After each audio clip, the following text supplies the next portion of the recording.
Hello lovely people. Okay, it's 24 hours later since what will probably be part one. I have not peeked. I thought I'd have a look at what's been going on. So like I said, I put plastic round loosely and I've put some heavy books on top, which I'm now going to move. Excuse me, I'll put them over there. Get the plastic off and have a look. And let's go the plastic under, why not? Make sure you're in shot. So the apron pinny thing is still damp, and you can see it's quite, it's got nice marks on it, if you like that kind of thing. If you don't like that kind of thing, then it's probably not for you, but I do. Here you can see the marks coming from that rusty plate, which is there. Those nice marks. I mean, obviously some of this is going to rinse off, and this will need a really good rinse. Let me get my cauldron. Oh, naughty, naughty, naughty! Forgot the gloves. Now my hands are damp. I'm going to put the gloves on. Naughty me. I'm not going to put it all back and start again. I'm going to keep it real. First put gloves on when handling rust. Oh, put them with your thumb in the thumb hole. Not the wrong way around. Sorry about that. Get that one the right way. Okay, put your gloves on to get the rusty plate. Oh, look at that. That's made a nice mark. I shall put the rusty things in my clanky cauldron. Sorry about that. Again, a lot of sorries already. But look at that. And I actually like the fact that that was creased, and so it's made not a perfect circle, but lots of random marks. And if I open it up, you can see the marks gone right through. And obviously I will go and rinse it and dry it, and I'll show you again when it's dry, because you can't really get the full effect until it's dry. It will dry a lot lighter. But yeah, I'm quite happy with that. And that was just that one tray, that, you know, metal plate that's gone all the way through, just in 24 hours. See what's going on up at the top. See, there's not many marks up at the top. What I might do actually, can you see? What I might do is re-wrap it when I've got the paper and everything out. And put the rusty things up at the top more there, and then leave it another 24 hours. I might do that.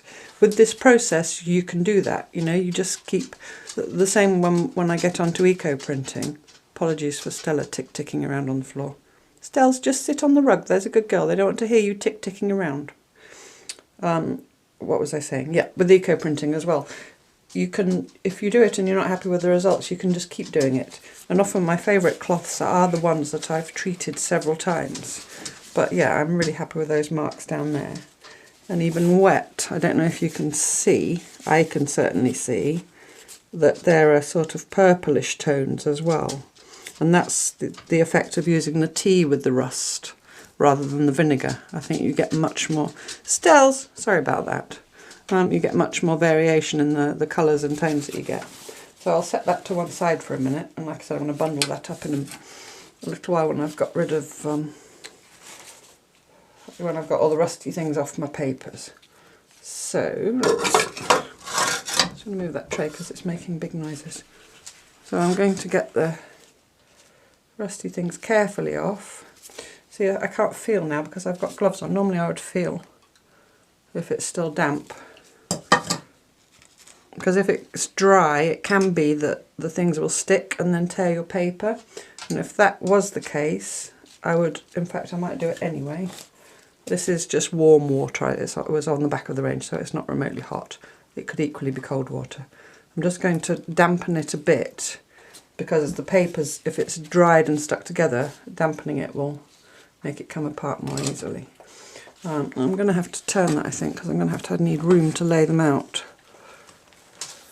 So I want to make sure you can see as much as possible what's going on, what's coming out.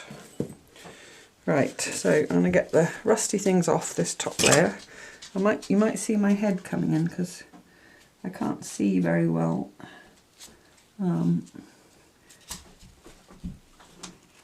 can't see very well from way up there. I'm going to make sure I've got one sheet of paper. Apologies if you can't see what I'm doing. I think you can. And just be gentle and careful to make sure it's not stuck, because I put that extra water on it. Does seem to be coming off nicely.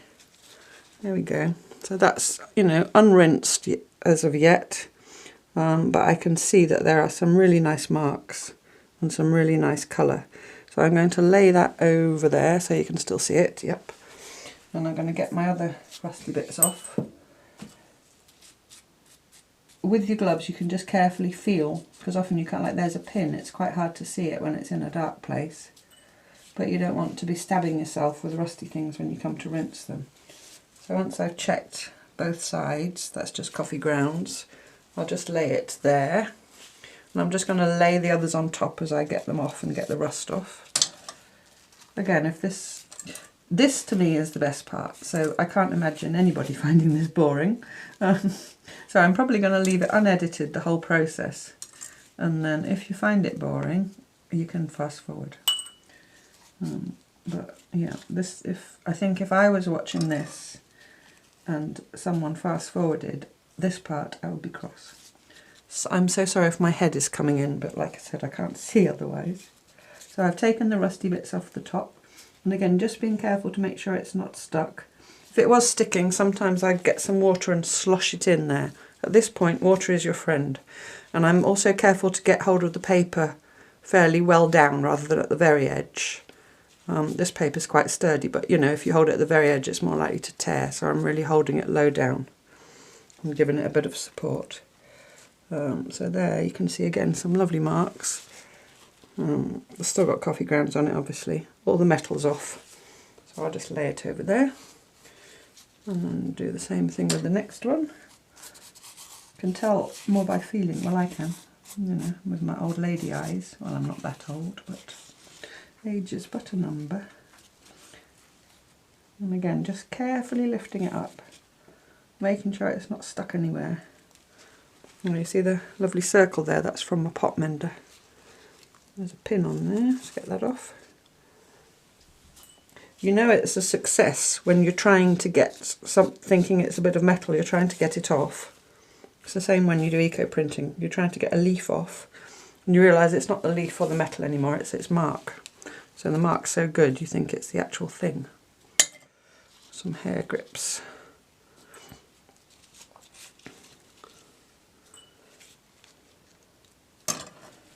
That's everything off the top. So just get it carefully from the edge. Sometimes if you can't get under at one place, you can try another place. Or I know there I've lifted up 2 pieces, but it's easier to lift up 2 and then peel one off like that. And again, carefully, especially as I'm getting down to the bottom there. See again, very happy with that. And as I said before, it will dry lighter. And obviously the coffee grounds will wash off. But I'm inclined, unless I think it's a really poor result, which I don't think this is, to rinse it, dry it and see how it looks.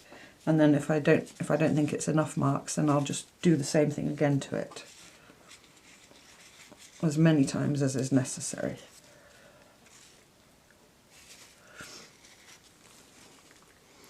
There's more. Let's see, that's much more the colour of rust, but then around it, I hope it's coming up. It's reflecting a bit because it's wet. There are sorts of pink, sort of pinks and purples as well. And so I do hope that you're inspired to go if you haven't already. And that's underneath that other, so I'm going to be really careful. And find yourself some rusty bits to put in with your tea. If you want these more marked papers. Also, if you're someone who writes a lot when you journal, you can keep your rusty bits sort of around the edge of your pages and don't put rusty bits in the middle. So you make like little bordered pages and you can write in the blank bits. So are there any rusty bits on there? No, I think I got them all off. I just sort of, you know, chuck them on slapdash because I want the marks all over. If I am going to write little words here and there, I'll just choose a pale bit on the page and write there. That's a nice one. That's very dark there, but that's all coffee grounds. But when they rinse off, there'll be some marks underneath. But yeah, if you wanted to do it in a more measured way, then you absolutely can. Of course, some pins on there.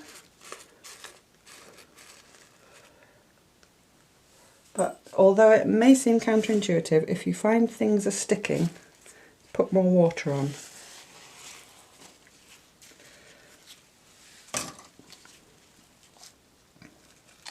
And the other thing you could do as well, if you have a peep after 24 hours, you know, just have a peep at the top layer and you don't think it's enough, just leave it for another 24 hours, if you can, if you can bear to. It's like a child waiting for their birthday or Christmas or whatever.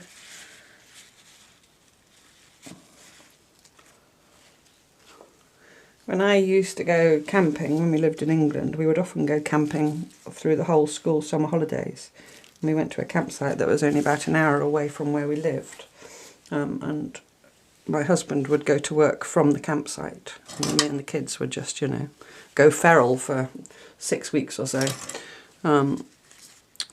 But then I always knew I would be sad when I went home at the end of the summer holidays. So before I left home, I would make myself a bundle of paper and cloth with some rusty bits and maybe some leaves and whatever, and I'd leave it at home.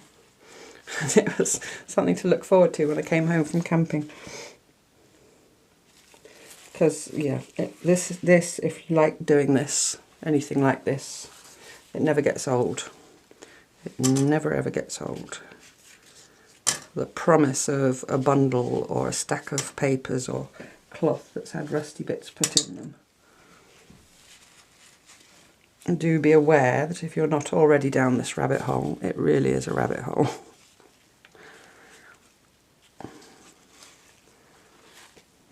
And there's a pin, and there's a hair grip. There's the, do you see the Potmender mark again? That's almost pink. It's just all those tannin iron reactions, which you get much more variation with the tea. If you've never done it, then maybe try try with the tea and with the vinegar, see which you like the best. You can also experiment with different teas. I have experimented with various, you know, posh teas over the years, but I always come back to the bog standard, I call it builder's tea in England, or you know, just a strong black tea. There's no more on that. That one's really not wanting to come up. There we go. Got one.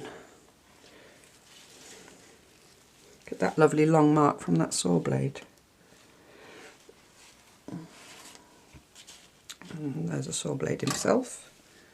I think that was the only thing I put on there. Oops, that is a bit stuck to the bottom. There we go. And there was no metal underneath, but you see there was no metal underneath, but that saw blade has come through to the other side. So that's that stage of it. Now before I go and wash those, I'm just going to put this back in here. Pardon me. And get that edge that's not very marky, which is this top edge up near the waist here. So I'll get the bit that's already nicely marked down out of the way for a minute. And I'm just going to, now if you want to have a nice clear print, or you want to at least aim for that, then you want to make sure that you haven't got any pleats in your cloth before you put it on there. Imagine like you're printing, well, don't imagine you are, but you know, you want your cloth to be, and then put that on the top. Like I say, I'm not really one who's seeking perfect marks. And I think, excuse my arm, I'm going to fold that over like that. And then I'm going to put, like I said, some of these in here as well. Let's go for it. And then fold that back again. Another bit. And putting all this in, I wouldn't leave it longer than 24 hours because then you're in danger of the actual pieces of metal adhering to your cloth.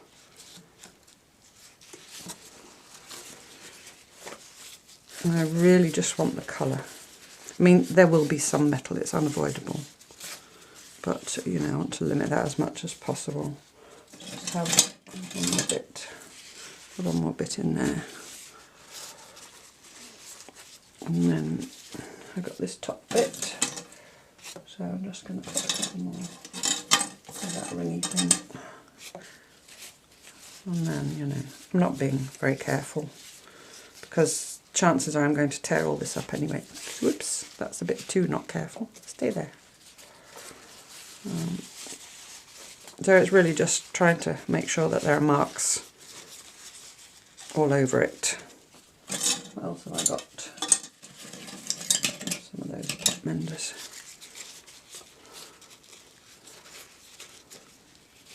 Right, call that done. I'll call that enough. Whoops, there you go. So I'll put that back over there so it's all in my tray. And I shall put the plastic back over it in a minute and put the books back on it, and then I'll leave that another 24 hours. So I'll put that to one side, excuse me one moment. What I want to do now is just rinse the papers a little bit. So I'm going to make some room, so I've got somewhere to put them when they're rinsed. Now I'm just going to give them a first rinse at this stage, just in plain water. Whoops, they're dripping, but I've got plastic under here as well, so I actually don't mind or even like them dripping onto my drop cloth, because in a sense I'm dyeing my drop cloth as well. At one point I'll use that cloth. So there's two reasons I like to use a cloth. One is it soaks things up. If you just use plastic, you know, and you get big puddles, it'll run off the edge onto your floor. But then the second thing is if you use something like an old sheet, look at those lovely marks I've made just by dribbling. So you get like 2 for the price of 1. So here's my old bowl, and here's some, this is just water. So I'll start this here, just, you know, I'm sure you can work out how to rinse paper in water, but I just want to show you maybe a couple. So I rinse off the worst, and then I'll rinse it again in water, into which I've put some bicarbonate of soda. And when I say some, you're going to ask me for an amount. I just chuck some in. It's probably about, I don't know, about a tablespoon, something like that, and just swirl it in warm water so it dissolves. And it just, I don't know how much it neutralises the acid. The jury's out. I don't, you know, scientifically there must be a correct answer, but I just do it anyway. I'm not really worried about my work being archival. If it lasts my lifetime, which I'm sure it will, then that's good enough for me. Maybe if you were selling stuff or whatever, then you might either want to put a little explanation when you're selling that it may not be archival, or, you know, maybe you want to try and make it more archival than I'm bothered about. See, I've rinsed that now. This always reminds me of developing photographs, not that I've ever done it, but you know, you see them in their darkroom with all their trays. But look at that. Try and get it not shiny. Look at the marks. Oh, I just love it. I just love it. I'm just laying it over there to dry. Do this one. So basically all I'm doing now is just washing off any little bits of rust that may be laying loose on there, and the coffee grounds. Look at that. And like I keep saying, they will dry lighter. But I think they're good. I'm pleased with them.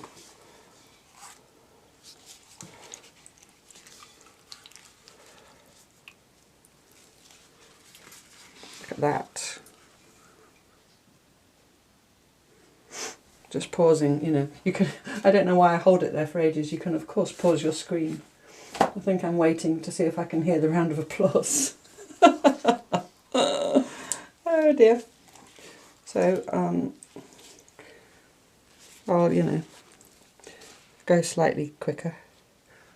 I'll hold it there long enough so that if you really want to pause your screen and study it, you can.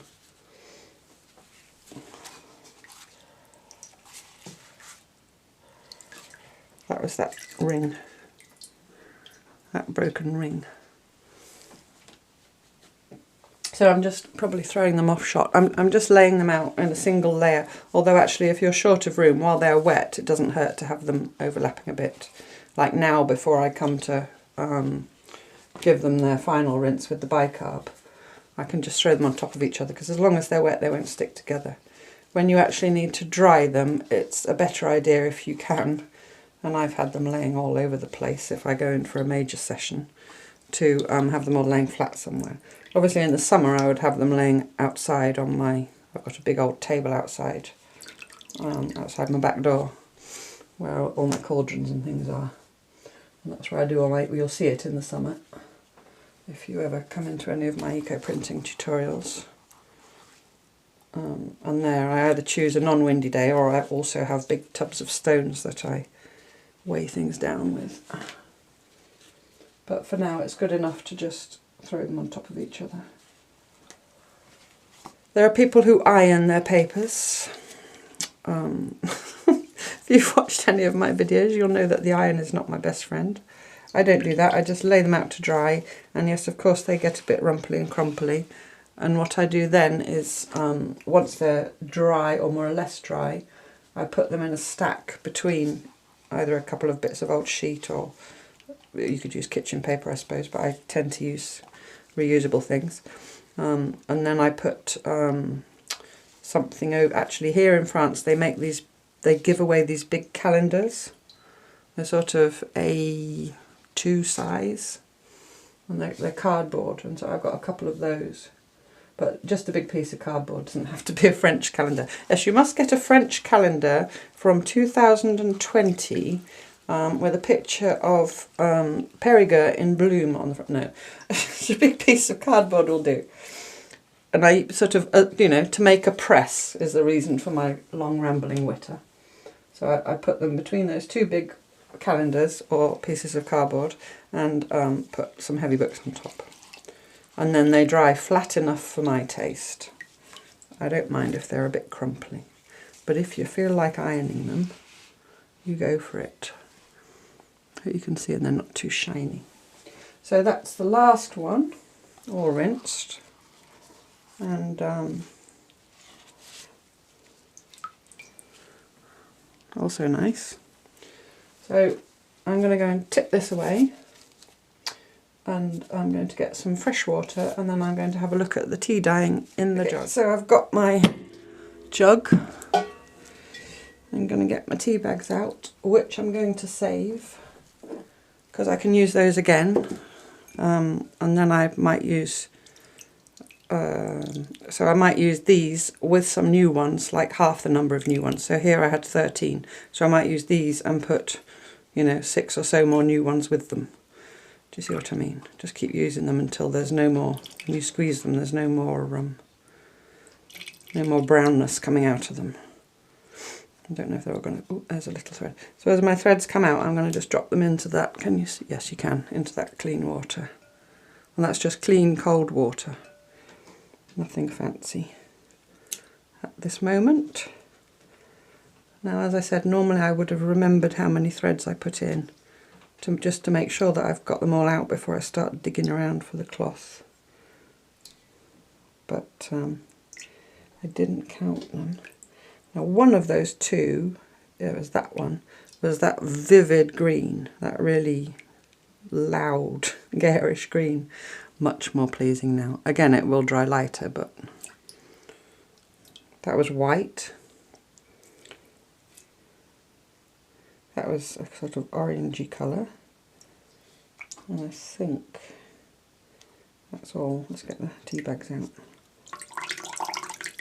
And you could put more in this now, you know, you could just, it might be slightly weaker, but I would probably add some new tea bags and some more hot water, like I said, and before I put more stuff in. So before I get the cloth out, I think that's all of the threads. So again, you want to be gentle because you don't want to tangle them all up. So I just give them a little wiggle, and just to get the, you know, the most of it off. And then what I would do, if I had a container and some warm water, and I have neither, here is I'd put sort of a good tablespoon of bicarb in maybe a jug slightly smaller than that, and then warm water, and then I just put them in there, and I might just leave them to soak for an hour or two, and then I would get them out, and then I'd give them a final rinse, and I'd put them somewhere to dry.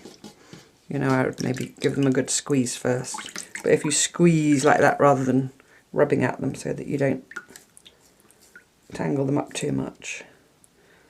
And just like that, you know, and when you're to the point where you want to dry them, if you just leave them in their little skeins, but just open them up a bit like that and lay them somewhere warm, and then they'll dry eventually.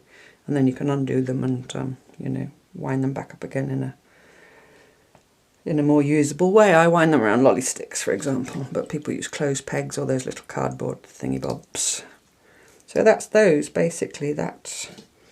But I should have taken a picture before I put them in. You can, of course, go back in the video and look if you want to compare. All I know is when I look at them now, I can imagine myself using them. And when I looked at them before, I couldn't. That was white and that was white. Those were two. That was a white embroidery floss and that's a white cotton. That's actually a vintage cotton, but I know it's quite sturdy because I've used quite a lot of it. So although they both started white, you see the difference in colour. That, because it's vintage, I think, has taken up more of the colour. I think. I wouldn't, you know, don't hold me to it, but I think that's why. So there we go. So again, those are now my colours. Before they were absolutely not my colours. So that's the threads. So I'll just set those to one side, like that. Now let's get the cloths out. Yes, you can see, can't you? So I'm going to have a little dig. Start with this one. Because that was a super garish one. And the gold is still a bit garish.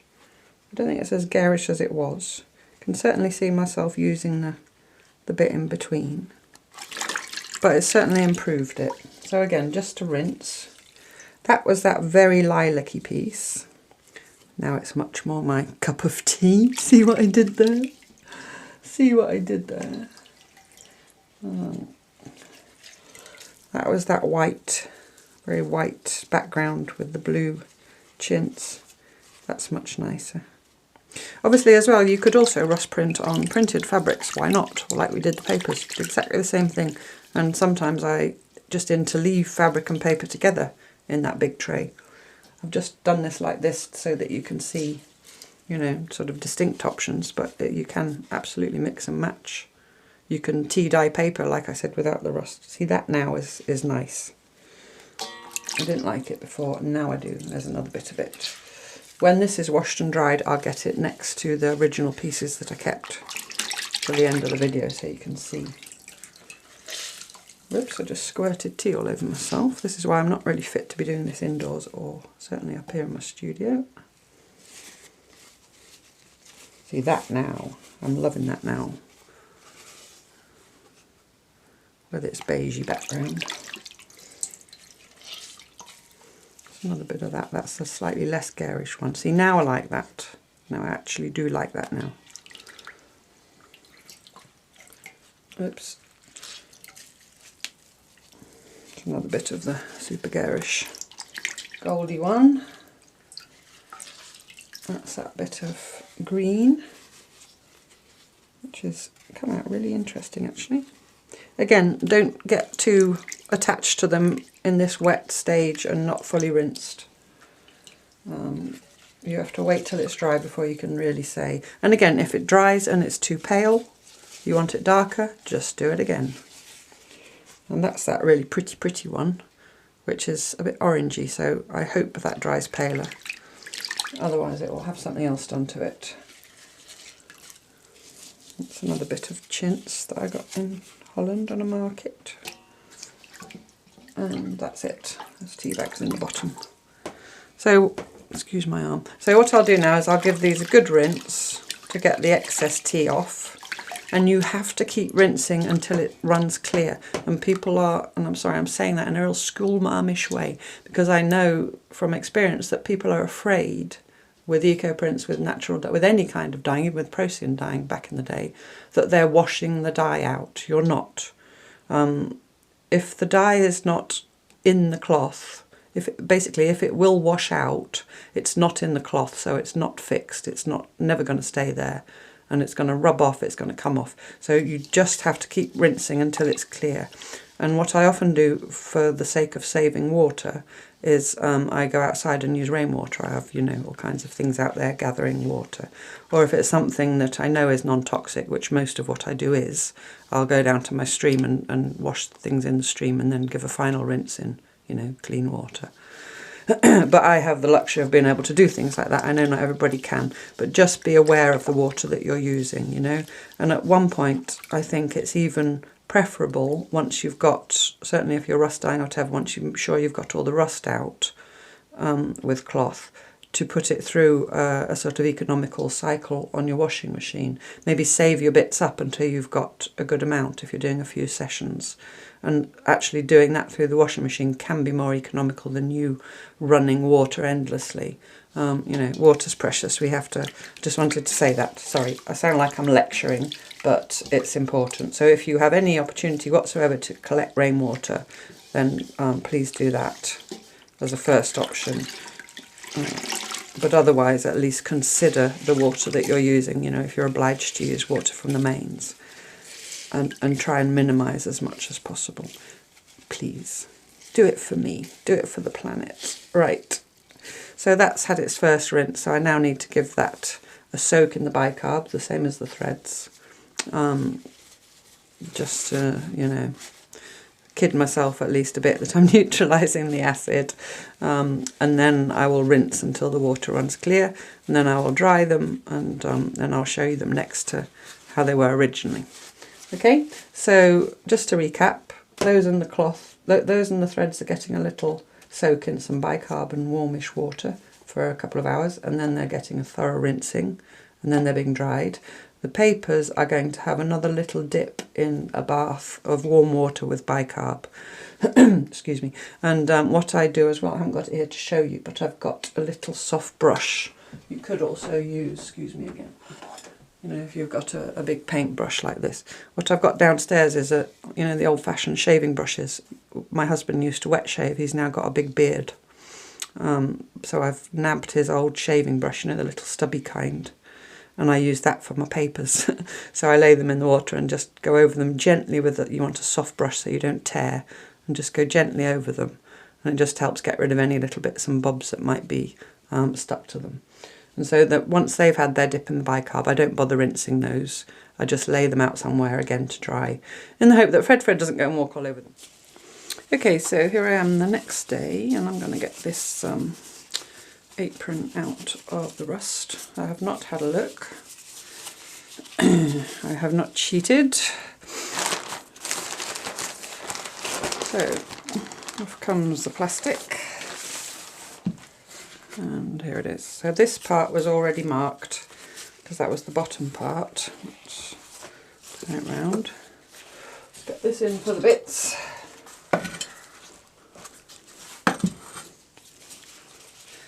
Yeah, there's things in there, look. Oh yeah, much more marked. And I didn't put any more tea or anything because it was already still really damp. If it had been drier, I might have sloshed a bit more of the tea onto it. But it wasn't, so I didn't. Oh look, looky look. Lots and lots of lovely marks. And there's the plate. Oh, there's still something in there. I heard it go clank. This, as beautiful as it is, well, it's made some mark there, I think. Oh yeah, there we go. You see the crescent mark there from it? But it hasn't printed there, probably because of the plate. It wasn't in good contact with the cloth. Contact is important. And there's a nice little circle from the bottom of the plate. So I'm going to take that away now and give it a good rinse. outside in one of my tubs of rainwater to start with to get the worst off, and then I'm going to give it a really good rinse then in some clean water, and then once I'm sure that all the rust, you know, the rusty bits are off it and it's really well rinsed, and I'm going to put some bicarb in and give it a soak, and then I think I'm going to put it through the, I've got an eco cycle on my washing machine that uses very little water and energy, just a kind of, you know, 20-degree wash. So I'm going to do all that, and then I'm going to dry it. I might iron it, I might go mad, and then I'll be back with this all washed, dried and ironed, and all the other bits of threads and cloth that were tea dyed, and I'll show you all the end results. Okay, so I'm back with the pinny apron, which has been washed, soaked in bicarbonate with warm water, rinsed and then put through the eco cycle on the washing machine. And I just want to say quickly, when I wash eco prints or rust printing or anything like that, I use, this is Savon de Marseille, which is a natural-ish soap that's widely available here.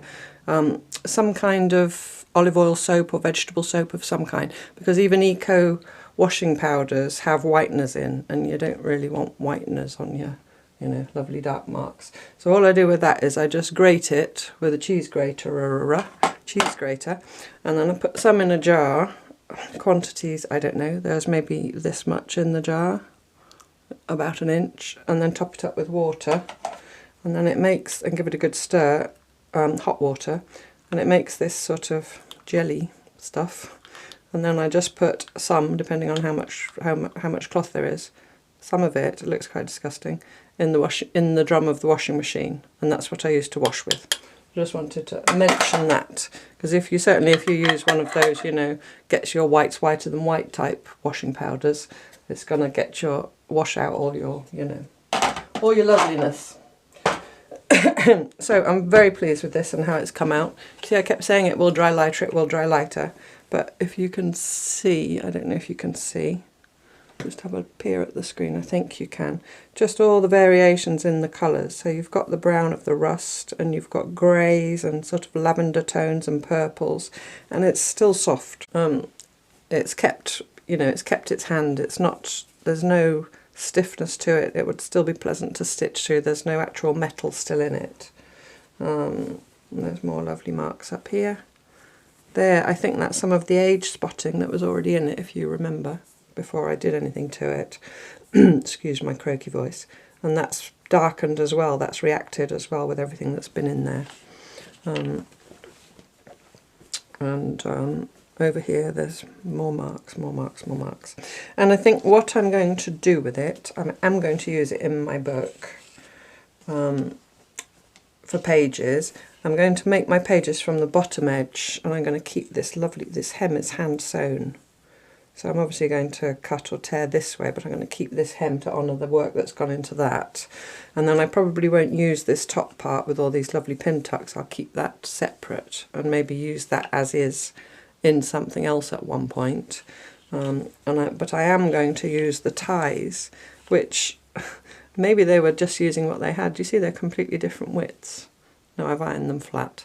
I'm going to twine them together and use them as the closure for my book. And I wonder if this has been added later, because this is put on in rather a rough way, a slapdash way, whereas this one is applied much more neatly. If I hold them up side by side. I know a lot of people are interested in my darn sheet scroll, so I would imagine so. I think that's two different people. So I imagine that it was made originally with this tie, one each side, because this fine work matches the fine work of the pin tucks and the hemming, and then at one point it ripped and someone else has then, who wasn't quite as accomplished, has stitched that on. Anyway, so that's my rusty printed apron.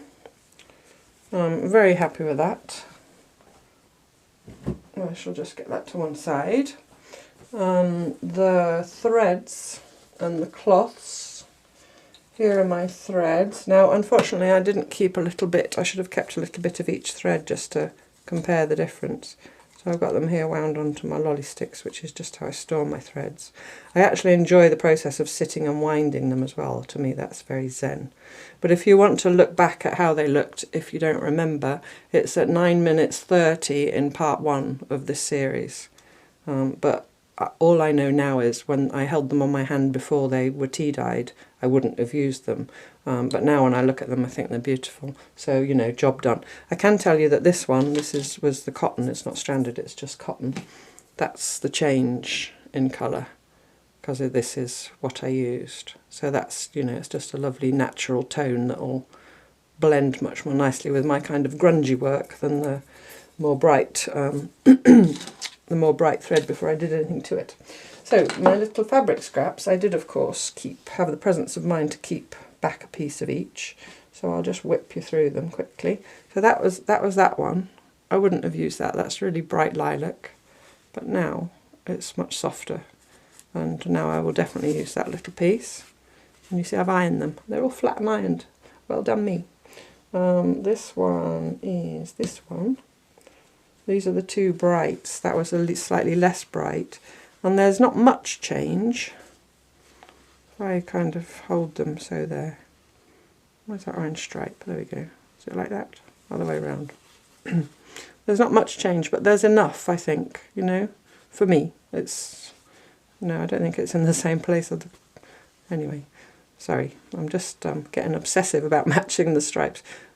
But it's changed it enough. It's just knocked it back enough that now I can imagine certainly if I choose smaller pieces of it, rather than having all the different colours together, then I would now use that. And actually the back as well is really lovely because it's got picked up the tea dye. The back was quite white originally. If I can get it open. See, the back was quite white with the stripe showing through. But now it's picked up the tea dye, and I think the back is actually really lovely, and I will definitely use the back. And the same applies to this much brighter one that was like that. It's actually not bad now because it's toned down that lime green. It's made it go sort of olivey green. The gold has more or less stayed, although it's knocked back slightly. But again, the back of that, I just love the back of that now. So I've made myself some lovely cloth out of cloth that I really didn't like at all. So I'm pleased with those. This was no surprise because I'd tea dyed this before, so it's just knocked that bright pink and that bright green back, and that's the effect that's had on that. This quite bright green, well, bright to me, has come out like this. Again, for me, it's much nicer. It's just knocked back slightly, and again the back now is usable, whereas before the back was very obviously the back of cloth. I would maybe still have used it, but now that the white is beige with the green, that's also, I've there got two little pieces of cloth for the price of one. So that's nice. That was one of the chintzes, which there's quite a dramatic change there, but I'm really pleased with that now. And again, the back of that again is also nice. And that's the other chintz that was really white. And so again, quite a dramatic change. And again, the back is also lovely. Whereas before the back was, well, the back was okay before as well. But I'm just not a fan of white. I find it really fights with other, you know, within the palette that I use. And for me as well, using all my eco prints and everything, these now play nicely with the eco prints, whereas that with eco prints would stand out like the proverbial sore thumb. That was my pretty, and now I'm loving that. That's a bit of what it was like before. It was just a really white background. I'm really loving that. I'm going to go looking and see if I've got any more of that. I think I have got more, and do the same to it. And that one again, which had the white background, has now got the tea-dyed background, and it's much more me. And the back's nice as well. The backs are always nice. So that's the cloths, or the clothy cloths. And then the final thing is the papers. And here's my rudimentary book press that I was trying to describe to you. So I just got some heavy books on top, which I will put to one side. Ooh. And here's the famous French calendars that I was also talking about. These are Crédit Agricole from 2002, in case you're interested. That's a bank. So I just have got the two together, and they're good as well because they're sort of laminated, so that's why I like them. You know, so if anything's still a bit damp, then it doesn't soak into the cardboard. So I'll put them away and just flip you through my papers now they're dry. See, they're flat enough. There's no need to iron them for me. They're perfectly flat. So again, that's a saw blade. But look at, can you see the variation in colour? There's purples, there's lavenders, there's greys, there's blacks, there's browns, there's, you know, there's light, what do you call light brown, tan, beige, whatever. There's the marks from the pop menders. There's a little pin mark on those rusty pins. There's really clearly, you can see the saw blade there. But just, can you see the variations in colour? This is the tannin iron reaction, but I just love it. Hair grips, see the hair grips?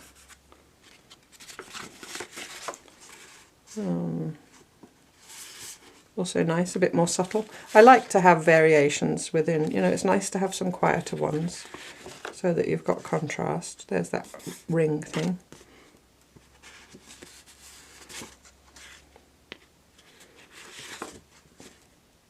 More pins. The pins make really nice straight marks.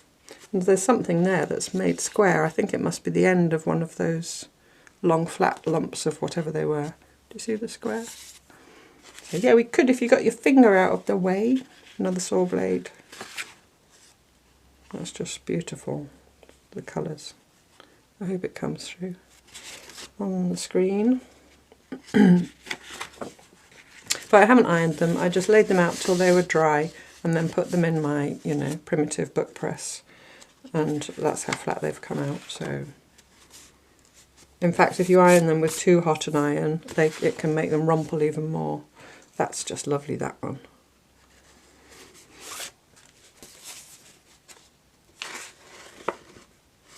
So I'll just show you the rest, otherwise, you know, just for completeness. You can always fast forward if you think seen it. So I'm going to be using these, that's one of my rusty washers. I'm going to be using these in my new journal that I'm working on at the moment, which will have a log cabin cover, using my wonky log cabins. There'll be some videos coming up about those. So I'm going to use these paper pages and some of the pinny together. So I'm going to do a journal with cloth and paper bound within the same journal. So that's tea dyeing, rust printing and so forth. I hope you like that and I hope you have a go. Meanwhile, I look forward to you joining me next time for more cloth tales. Thank you very much. Bye bye.